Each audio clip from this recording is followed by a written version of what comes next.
روز گوشی من شبه نمیدونم خدا من روز نیه با گوشی تو داره تاریک میگه.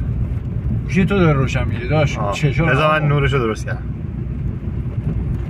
اینه بچه الان نور واقعی معلومه چپ و راست چیه این موجودات مرد میمونی و رفقاش میون میریزن سر ما حاجی من میگم بزنیم دو بریم بزن بریم. ماشین خراب خوب شد بنزین آره زدی. بنزین نمیزدی بجی به فنا رفته.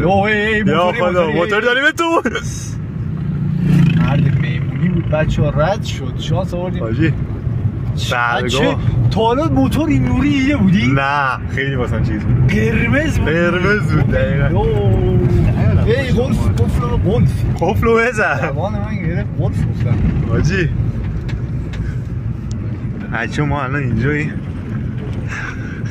همونطور اوه گوشی من چجوری برگشت؟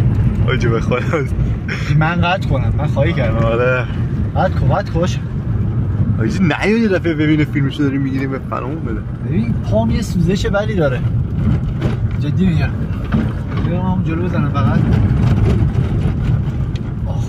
حاجی نزن من پارساری میاد خواهی کردم نمیزنم بغل نزن بغل این چه سنگی بود شبیه قبل هی داخلش کسیه؟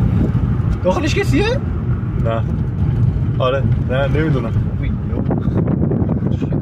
من همه خدایی سنگ من همون سنگر همون اول بهت گفتم نمیتونم ماشین بزن بغل چیزی رفت داخل